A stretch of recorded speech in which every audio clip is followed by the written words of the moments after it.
good morning, good afternoon, good evening po sa mga nanunood ng presentation na to, ng training na to. Bago tayo magsimula, no, let me introduce myself. My name is Shekinah May Humalon. And bago din tayo magsimula, gusto ko din kayong i-welcome dito sa ating exclusive group page na kung saan tuturuan ko kayo kung ano yung mga basics and some of my ideas and strategies kung paano ko ginagawa ang negosyo na to. So, hindi na to natin papatagalin pa. Let's get into it, no? Let me share my screen. Yan, share muna natin yung screen natin. So, I'm so excited to share with you guys itong strategies na to, itong training na meron tayo ngayon kasi ito talaga ina-apply ko talaga daily sa aking pang-araw-araw na pamumuhay. Sa aking araw-araw na pagninegosyo. So, before that, let me start with this first slide. So, our topic for today's training is about online etiquette. Ano ba yung etiquette? Tamang pamamaraan or tamang ugali when it comes to online. So, alam naman natin lahat guys no, na ang negosyo natin ngayon is nasa online na talaga. So, in this training, tuturuan ko kayo kung paano magiging mas mabilis yung pagninegosyo natin and using our social media. Using social media platform, so ano yung mga kailangan at hindi kailangan or ano yung tamang ugali at hindi tamang ugali when it comes to social media. Kasi alam naman nating lahat na kung ano kang klase sa panahon ngayon na kung ano kang klaseng tao, or kung anong klase ka sa Facebook, sa TikTok, kung ano kang klase sa social media, it actually may ano yan, may factor yan siya, may factor yan siya bilang ikaw na isang tao. So it's really important na malaman natin kung ano yung tamang pamamaraan or tamang pag-uugali when it comes to online. Okay, so bago tayo mag-proceed, so may golden rules na pala tayo dito. If you want something you've never had, you have to do something you've never done. So bilang isang bagong franchisee dito sa negosyo natin, of course, bago sa inyo yung ganitong plataforma, lalong-lalo na if you are in your 30s, 40s, 50s, and 60s, talagang wala ka masyadong idea when it comes to online. So dito, since gusto mong malaman kung ano yung negosyo na meron tayo, paano tayo mabilis na magpapa-pay-in ng mga prospects natin, positive prospects natin and clients natin, kailangan nating baguhin talaga. Kailangan tayong may i-adapt na bago. Kasi once may i-adapt tayong bago, syempre may bagong mangyayari. Hindi siya paulit-ulit na resulta. At least meron tayong bagong result na makukuha. Sabi nga ni Bill Gates, ang aking tito, at tito ko, if your business is not on the internet, then your business will be out of the business. Well, if of course it's true.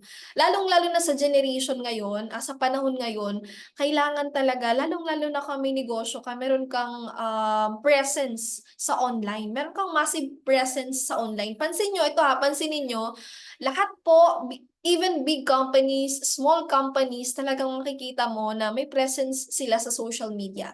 May mga gurus, may mga coaches, ginagamit nila social media platforms. Bakit? Isa to siya sa mga pinaka pwedeng makatulong sa panahon ngayon. Ang lakas ng social media as in. Ang daming kumita ng milyon-milyon, gamit lang ang social media, gamit lang ang online, 'di ba? Gamit ang internet. So, totoo 'tong sinabi ni Bill Gates na kung wala talaga sa online yung negosyo mo, talagang mape-phase out ka.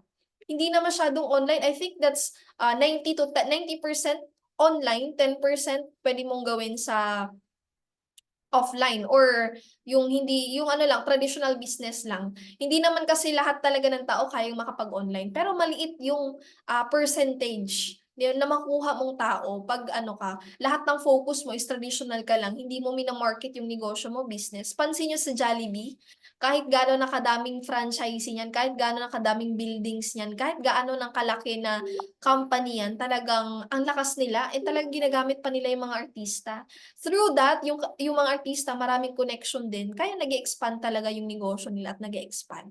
Lalong mas lumalaki. Kaya kung negosyante ka ngayon, franchisee ka ngayon, kung hindi mo pa na-maximize ang social media, nako, i-maximize mo talaga kasi ito yung pinakamalaking makakatulong sa'yo sa negosyo natin dito sa dito sa business na ginagawa natin ngayon. So, kailangan talaga ma-maximize. Matutunan mo kung ano yung mga tamang strategies when it comes to online. So, dito naman, observe culture tayo. Kung dati man, isa kang tambay, empleyado ka, OFW ka, ang pinaka-goal ng presentation na to, ang pinaka-goal ng training na to is ma-convert ka from dating tambay, from dating employee, from dating OFW, maging isang negosyante, leader, and investor. Alam nyo ba, dito kasi naniniwala ako na first impression last. Pansin nyo ngayon, pag may mga strangers kayo, tapos gusto nyong magkaroon ng connection, hindi na nagtatanong yan ng anong number mo, anong number mo, or minsan gano'n, 'di ba? Pero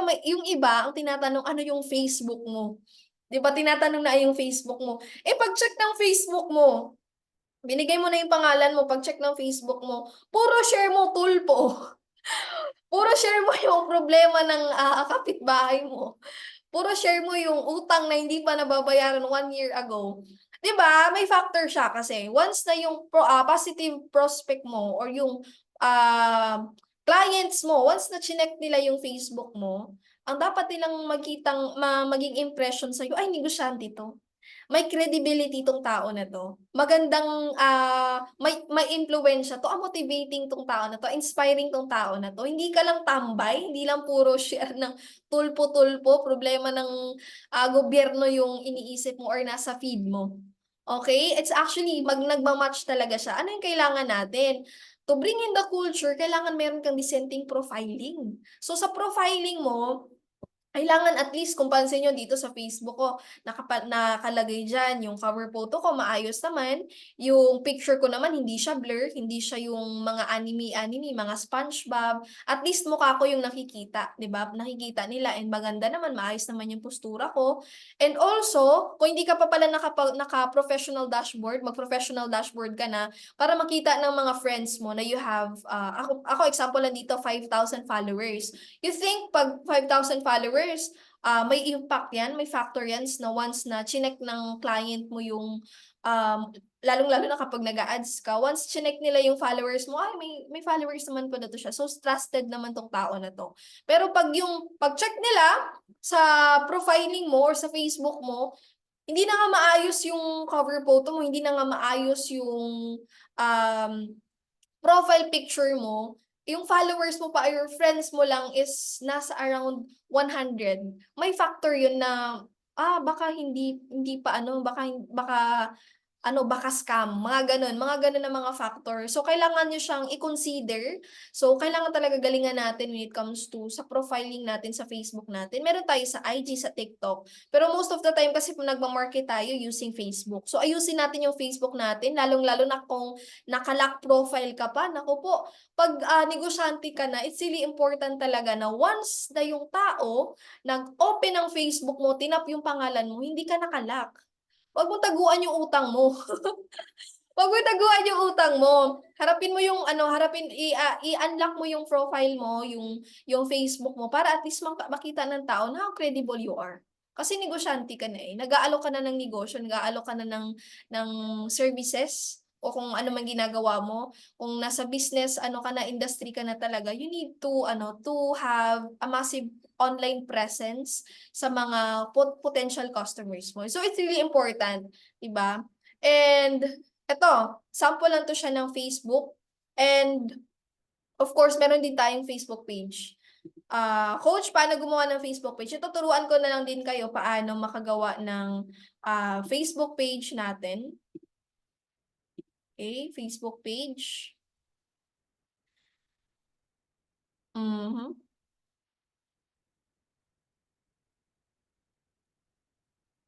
Okay. So, sa Facebook page natin guys, kung makikita nyo sa Facebook page natin, dito lang tayo ulit sa Facebook. Okay, share ko lang ulit yung screen ko. Let me share my screen first. Yan, share sound. Yan. Tapos dito tayo ngayon. Coach, paano gumawa ng Facebook? So nakikita nyo naman tong ko na. Ito yung Facebook ko, literal. So gagawa tayo ng Facebook page. So pupunta tayo dito ngayon sa yan. pupunta tayo ngayon dito sa create page. Ayan, ito ng pages. Ayan. Pages. Kung may makita kayong pages. And then, dito din, meron kayong makikita na create new page. Yan. Tapos, hihingi si Facebook ng page name. So, bibigay mo yan. Halimbawa, sample yan, pangalan mo, or pangalan ng Facebook, ng negosyo mo, or sample yan is House of Franchise by Shikaina May Humalon. Mga ganon. Category. So, may sample din tayo dito. Halimbawa, franchising service. O, diba? Meron din. Tapos, meron din tayo, gusto mo maging vlogger ka, meron din. Hindi pala. Basta mga ganyan, search nyo lang, type nyo na lang, and bio nyo din. So, sample tayo, gawa tayo agad. Halimbawa, Shikaina, or Shikaina May Umalon. Yan yung name ng Facebook page ko. Category niyan is vlogger ba? Entrepreneur. Meron ba entrepreneur dito? Ayan, hanap na lang tayo dito. May mga example naman eh. So, like for example, yung negosyo mo is about beauty na lang. Hanapin natin yung beauty. About beauty, cosmetic, and personal care. So, mag-appear siya dito sa page. Pansin nyo, may nabago na. Beauty, cosmetic, and personal care. Lagyan nyo din ng bio. Yan. Or, time is gold. Time is gold. Ayan. Ganyan yung itsura niya. Ganyan yung magiging itsura niya kapag nag-create kayo ng Facebook page nyo.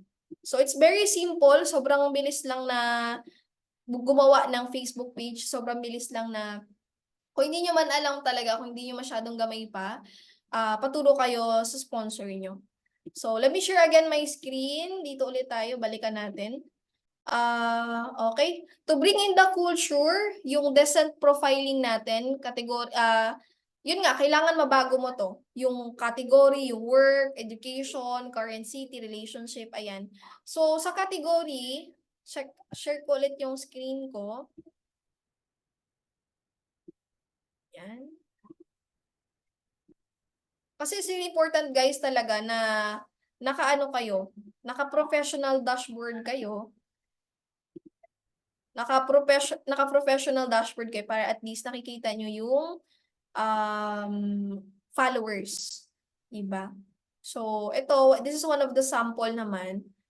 So, ang sabi doon is, yun. Kung makikita nyo dito, nakalagay sa profile ko, entrepreneur, mababago nyo naman yan siya. Entrepreneur yung nakalagay dyan. Sa work ko, senior franchise consultant and distributor at House of Franchise, distributor at JC Premier. So talagang siya, naglalagay ako na kung ano talagang ginagawa ko. Lives in Dipolog City, from Dipolog City, nakalagay din sa relationship single ko. And also, nag-link din pala ako ng website ko. So, nilink ko dito yung Instagram ko, yung aking YouTube channel, and then yung aking TikTok din. So, sa featured naman, pwede ka ding mag-add ng featured mo. So, ganun na siya kadali. Ganun lang siya kadali. Here din, education mo, kagaya na sinabi ko sa iyo, yung bio, always affirm positivity. Kasi yung sa bio natin, parang kinakausap mo yung client mo. Kagaya ng sa akin, ang nakalagay dyan ko, i-check nyo yung Facebook ko. Ang nakalagay sa Facebook ko is, top franchise consultant, tapos nakalagay follow me on IG. So, nagpapa-add ako sa IG and then dropship worldwide. Since yung negosyo natin naman is international, ilagyan ko siya ng iba't ibang flag.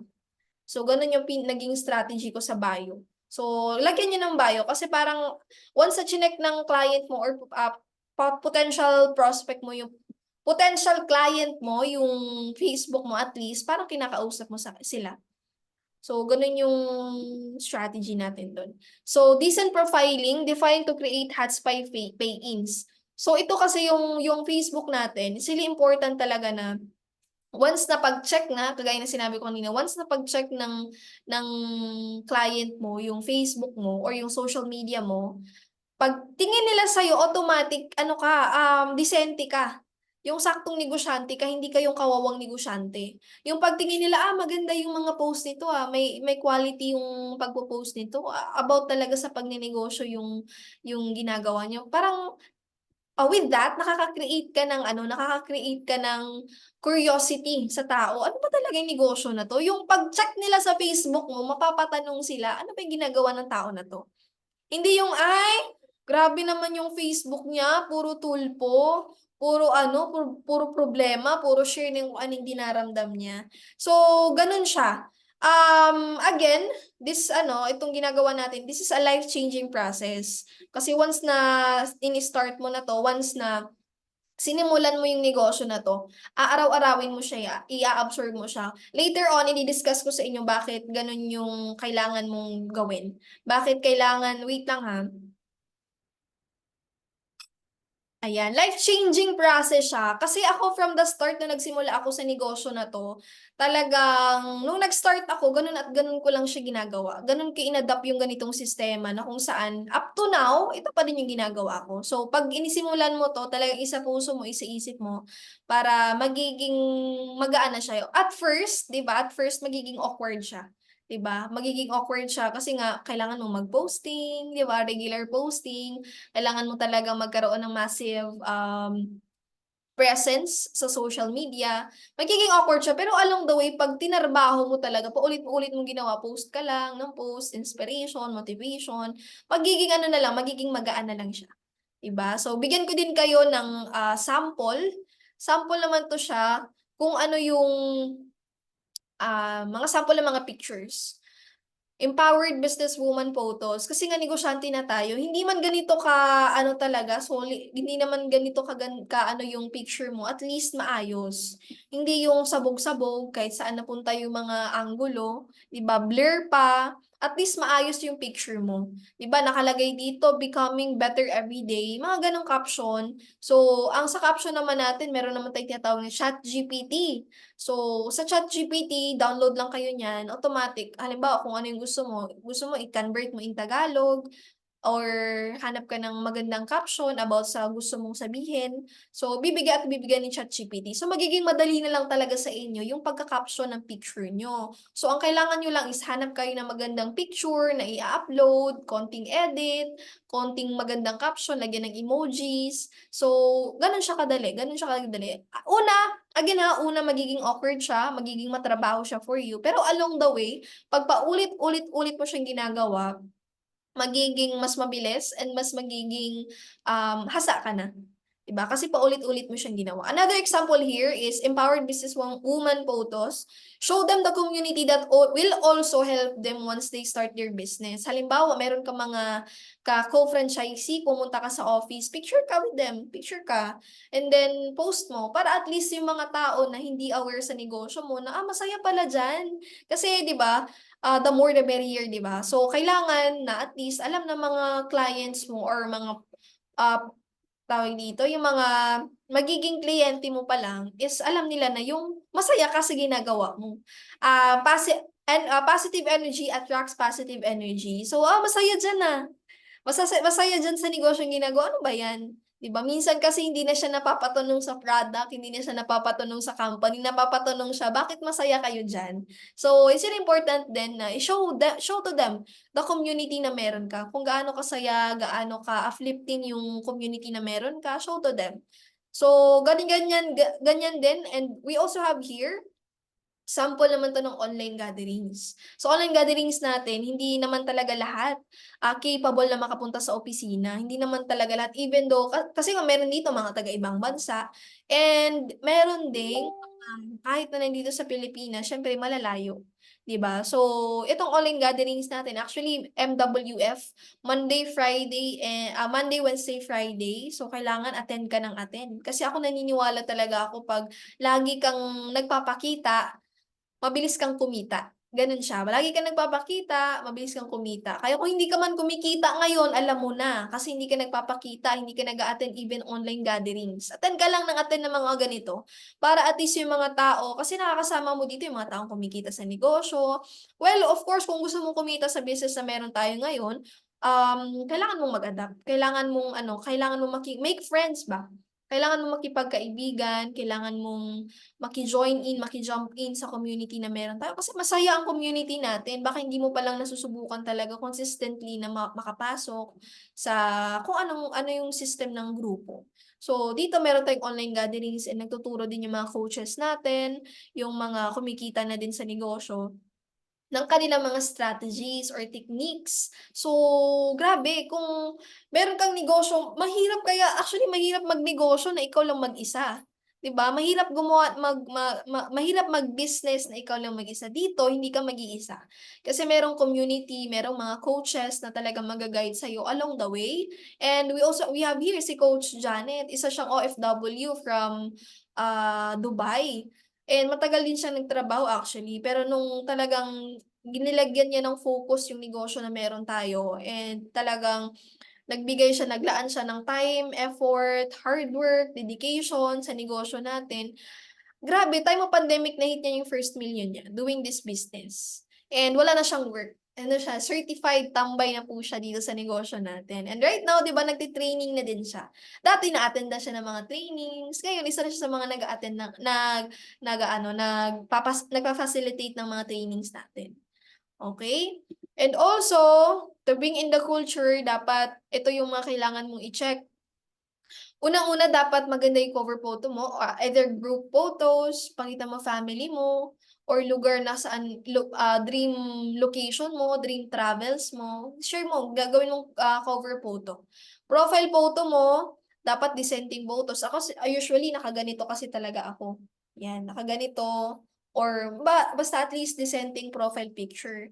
Yung halimbawa may mga group meeting tayo, always dress up din. 'Wag baka bagong gising ka pa lang.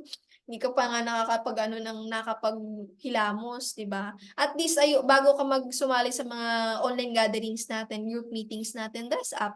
Ayusin mo yung sarili mo para 'pag picture-picture at the end of the presentation or training, maganda naman, maliwalas naman ka tingnan. Ako kasi gano'n ko siya tinitingnan, eh. Kung gusto mong maging kung gusto mong maging maganda yung araw mo, dressed up. 'Di ba, dress up.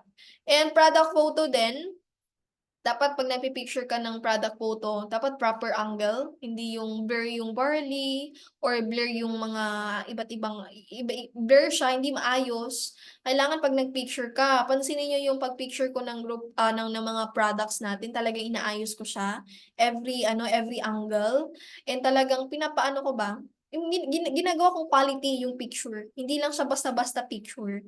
Talagang may quality and talagang kasi dun siya nagbe-base, eh. Kung ano kang klase ng tao, kung ano kang klase ng tao, magbe-base siya kung gaano mo pino-portray yung social media mo.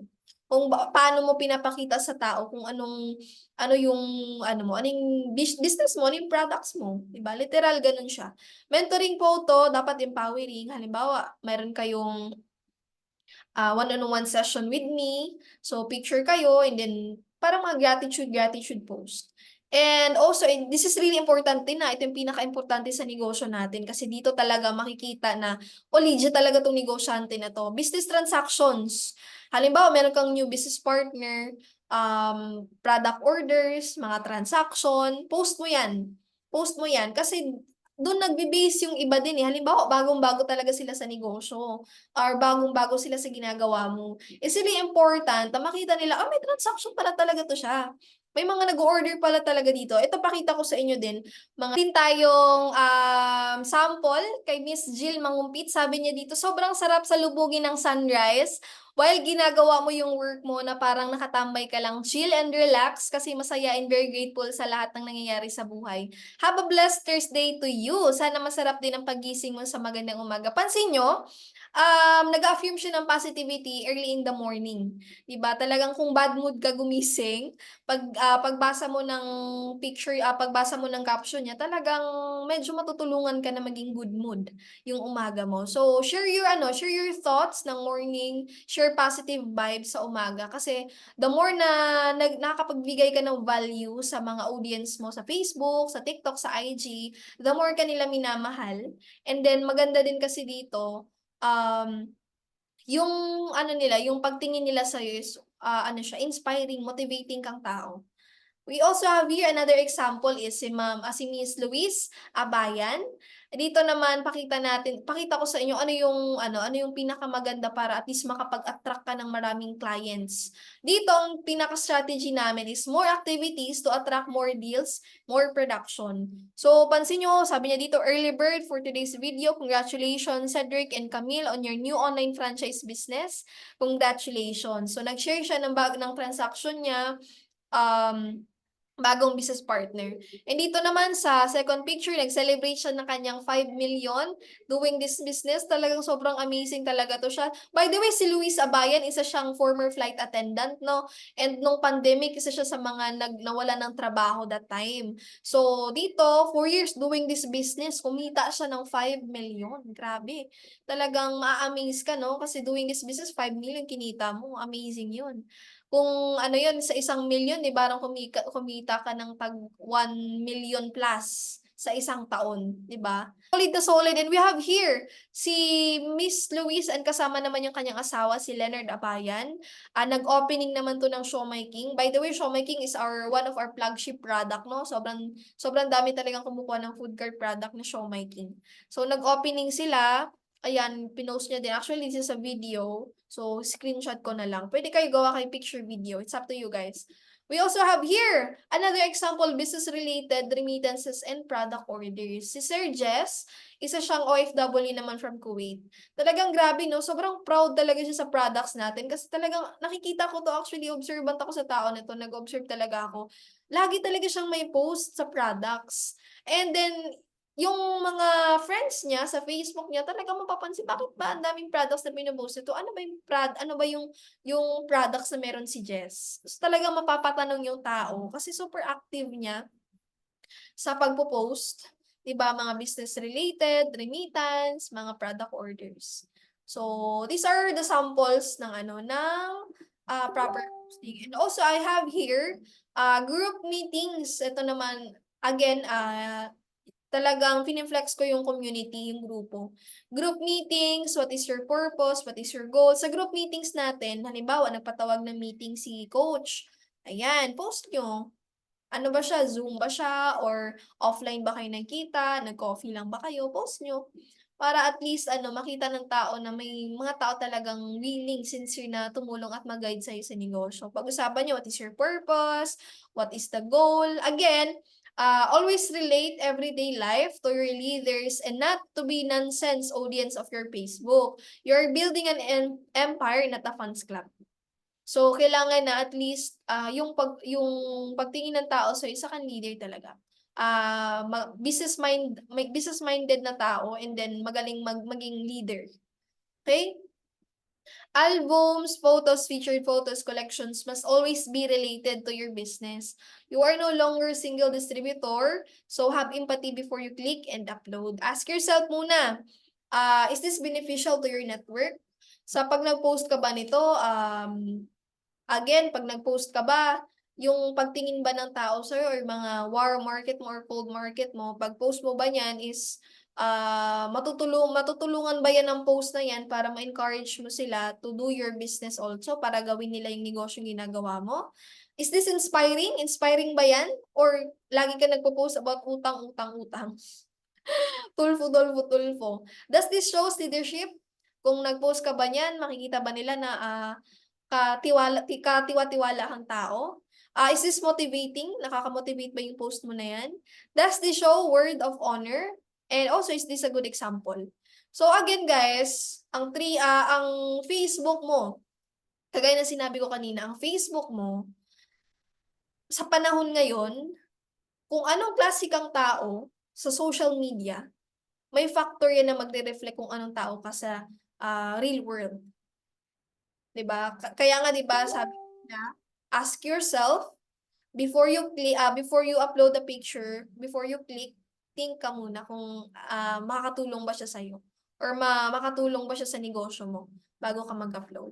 And also proper posting din sa company updates. Kailangan mong maging updated sa negosyo natin kasi kailangan bilang isang negosyante, kailangan up to date ka talaga sa mga nangyayari. And meron naman tayong kagaya nito, meron tayong page, Good Life by JC. Diyan lagi nag-a-update yung company. kung ano yung mga bagong movement, ano yung mga bagong packages, kung ano yung mga trainings nasa office, lagi nag-update yan sa Good Life by JC. And also, share ko din sa inyo kung ano yung mga basic apps na kailangan natin sa negosyo. Unang-una, dapat meron kang Facebook. Baka wala ka pang Facebook. Dapat meron ka ding Viber. Yan, Viber kasi meron din tayong updates sa Viber group natin. Message me kung hindi ka pa naka-attend hindi ka pa kasama sa Viber group natin, ha. Tapos meron din tayong YouTube. Sa YouTube natin, kailangan meron ka nito. Kasi kailangan mo talagang i-adapt yung social media. Ang dami nang kumikita, YouTube, Facebook, Instagram. Kailangan mo mag-YouTube ka. And Zoom, download ka ng Zoom app. Also, Instagram, yan, lalong-lalo na kung Gen Z ka na nanonood ng video na 'to, download ka ng Instagram kung wala ka pang Instagram, lalong-lalo na TikTok, kung wala ka pang TikTok, download ka na ng TikTok. Ang dami ng kumikita sa online TikTok, even Gen Zs, mga 16 years old, 17 years old, ang dami ng kumikita using TikTok. 'Di ba kasi may mga affiliate diyan, so puwede mong pagkakitaan. And then dito, sa TikTok naman, we're focusing sa content creation. Magbibigay ka ng value sa audience mo. TikTok. Canva din, and CapCut. Sa Canva and CapCut naman, actually, we'll be having a training, no, exclusive sa grupo natin, paano natin ginagawa yung Canva. And sa CapCut naman na magti-train diyan is si Miss Jill. Si Miss Jill isa yan sa mga magagaling talaga mag-edit. Actually, most of my videos, siya po talaga nag-e-edit niyan. So, tuturuan niya tayo ano yung tactics, ano yung strategies, ano yung basic. Hindi naman sobrang galing, pero kung ano yung mga basic na kailangan lang talaga para makapag-produce ka ng magandang video. Okay, your daily routine, 'di ba? Coach, ano ba yung routine natin? Kasi syempre alam na namin yung tamang pamamaraan, tamang ugali sa negosyo. Ano yung daily routine natin? Unang-una, once na franchisee ka na, nanonood ka na ng video presentation na 'to, I know for sure, syempre napanood mo na yung NFO, New Franchise Orientation, Module 1, 2, and 3, and yung mga Art of Selling sa community natin, sa exclusive chosen community natin, napanood mo na yung mga video na 'to. So, after a week, ito na yung gagawin mo. Post ka 3 times a day, pero bago ka mag-post muna, at least message 10 to 15 possible prospects per day. So, kailangan mo talagang mag-tap ng mga prospects mo, pero hindi mo naman sila alokin agad ng negosyo. Message ka lang. Create ka lang uli ng communication with them. And also, run an ads. Kung gusto mo talagang mas mabilis yung kitain mo dito sa negosyo na 'to, mag-run ka ng ads.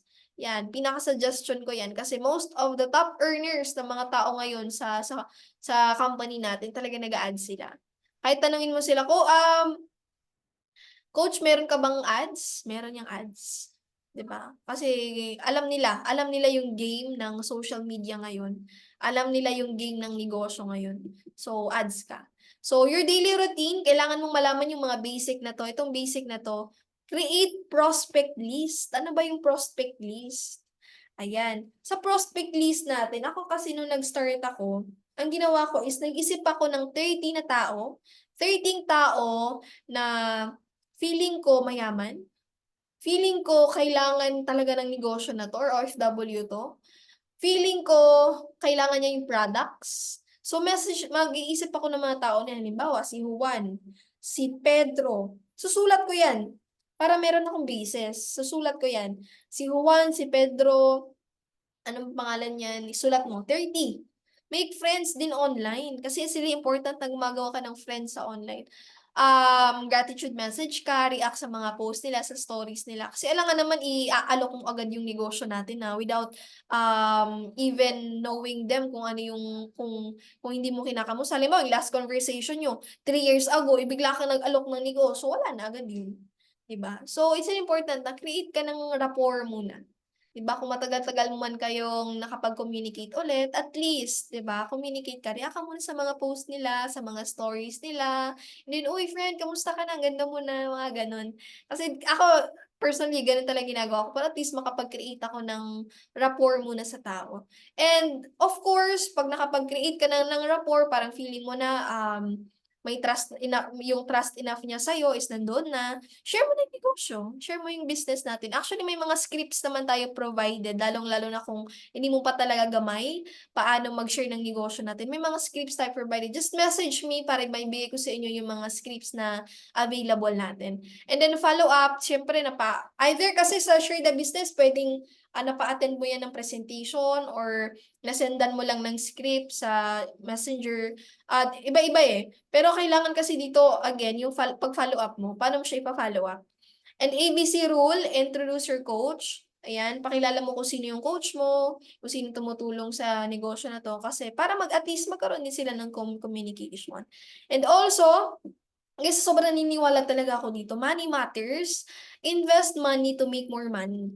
Lalong-lalo, meron tayo dito, merong laptop, meron tayong earpads, merong light, yung pailaw, and then cellphone. Lalong-lalo na kung nasa online business ka na talaga. Ito, online business owner, starter pack, kailangan talaga may laptop ka. Kailangan may laptop ka kasi kung wala kang laptop, magiging ano, iba yung iba kasi iba din kasi nabibigay ng cellphone, iba din yung nabibigay na quality ng laptop. So, kailangan 'pag negosyante ka na, pag-attend ka ng mga trainings na ganito, mga Zoom presentation, bili ka na ng laptop. Marami namang murang laptop, eh, meron nga mga tag 5,000 sa panahon ngayon, mga tag 5,000. And then yung quality din na cellphone. 'Di ba, may mga quality cellphone naman yung magaganda magkuha ng picture. Gano'n ko lang kasi talaga siya tinitingnan. Dapat maganda yung camera, kahit na hindi na masyadong maganda yung ibang mga ano diyan, mga yung sistema ng cellphone, basta maganda lang yung camera niya at least, 'di ba? Kasi malaking tulong siya, eh, sa pag-picture mo ng products mo, mga transaction mo. Kailangan mo talagang mag-invest sa mga ganitong ano, mga ganitong, gadgets. Kasi wala, nasa online na talaga tayo, so let's maximize na din. So, kung wala ka pang laptop, buy your laptop na, and then kung wala ka pang cellphone na maganda, at least mag-ano ka, bili ka ng ano, bili ka ng, magandang camera. Yung hindi naman kailangan sobrang mahal, at least yung ano lang, yung maganda yung quality ng pag-picture. Again, your first million is an investment. Yung unang kikitain mo na million dito sa negosyo na 'to, tapon po talaga yan siya. Either mapupunta yan sa ginastos mo pang araw-araw, either nagastos mo na yan siya pang tawag dito, nagastos mo na yan para sa mga leaders mo, para sa mga franchisees mo, nalibre mo na. So, your first million is an investment. Hindi po talaga yan maiipon ng cash dito. So, kasi meron tayo, nag-withdraw tayo, nag-encash tayo. Yun, it's really important. Kung pumasok ka dito para magkaroon ka ng 1 milyon na cash talaga, well, trabahuin mo yung negosyo. Kasi hindi naman talaga imposible dito na kumita ka ng 1 milyon na cheque. 'Di ba? Hindi talaga imposible yan sa negosyo natin. So, trabaho, trabaho, trabaho tayo para yung first million natin, hindi lang siya, yung first million natin, at least investment din siya, but yung next million natin, cash mo na siya makukuha. 'Di ba? Again, first million is an investment. And don't save. Save your business. 'Di ba? Ako talaga ang pinaka-advice ko sa mga franchisee ko na bago, alamin mo yung negosyo. Attend ka ng module 1, module 2, module 3 kasi doon ituturo namin kung paano mo mas mama-maximize yung account mo, yung kikitain mo, magiging double, triple yung pwede mong kitain sa negosyo. Talagang ano ba, savior ako kasi nung nag-start ako sa negosyo na 'to, hindi ko masyadong naintindihan yung mga accounts, 'di ba? Hindi ko masyadong naintindihan yung mga accounts na 'yan kasi nga, unaware ako kung ano yung benefit na makukuha mo once marami ka palang accounts. So dito literal money management lang, kailangan mo lang ayusin kung, um saan mapupunta yung pera mo. Actually part na ng buhay ng isang tao yung proper na paggamit ng pera para hindi ka mabaon sa utang talaga. So, yun kailangan importante yun yung proper na paghawak ng pera. 'Di ba, para mahirap din kasi 'pag baon ng baon ka sa utang, 'di ba? Mas mahirap igalaw, 'di ba, 'pag baon ka sa utang. So dito, importante malaman yung accounts. Kasi malaking factor talaga yun para kumita ka ng malaki sa negosyo, dapat marami kang accounts. So, watch yung module 2 ni GM Ken kasi di-discuss niya yon doon lahat. And also money is an energy. Grabe. Hindi ko siya nilalagay in a bad way ha. Mahal ko yung money kasi ano siya, is actually, hindi naman siya ano eh, yung paniniwala ko kasi sa pera hindi siya masama. Paniniwala ko sa pera is, yung pera nakakatulong siya para maging masaya or mabigay ko yung mga bagay na, mga bagay na nagpapasaya sa akin. So, 'di ba, in a good way para the more na dumami yung blessings natin, dapat tingnan mo din yung pera as ano, as blessing sa'yo. Kasi 'di ba pansin niyo, 'pag may mga tao ito share ko lang 'to sa inyo. The more na sinasabi mo ang hirap kumita ng pera, takti wala talagang lalapit na pera sa'yo, mahirap talagang lumapit yung pera sa'yo. Pero 'pag sinasabi mo palagi na-affirm mo palagi na ang daling kumita ng pera, 'di ba, ang daling kumita ng pera, madaling kumitang pera, mas ano, mas magiging abundant ka, mas magiging magaan yung flow ng money sa'yo, ng blessing sa'yo 'pag positive ka talaga yun talaga, eh, positive the way ka mag-isip sa isang bagay, positive man yan, positive din yung magba-bounce sa'yo, magba-bounce back. Always remember na the way ka paano ka magsalita sa isang bagay, it always come back to you. Babalik at babalik yan. So, 'pag lagi mo tinitingnan na ang hirap kumita ng pera, talagang mahirap kumita ng pera. Pero 'pag lagi mo tinitingnan na madaling kumita ng pera, mas magiging mabilis yung movement ng money sa'yo. And forget heavy equipment, know what you have to give up. 'Di ba? So, kailangan na sa negosyo natin, negosyante ka na, kailangan mo na mag-take responsibility sa negosyo na meron tayo. Again, kung tinitingnan mo 'to siya long term yung negosyo na 'to, kailangan may mga bagay ka na kailangan i-give up na hindi, makakatulong sa negosyo na meron tayo. At, I think that's all, 'di ba? Maraming maraming salamat po sa mga nanood ng trainings natin. Please expect po na magkakaroon pa tayo ng iba't ibang trainings, basic, technical, para at least makatulong din ako sa inyo personally and magkaroon kayo ng guidelines kung ano yung mga dapat gawin.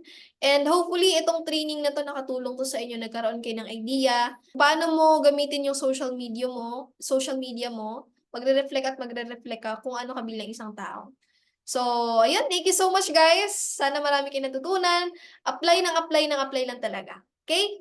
Bye-bye!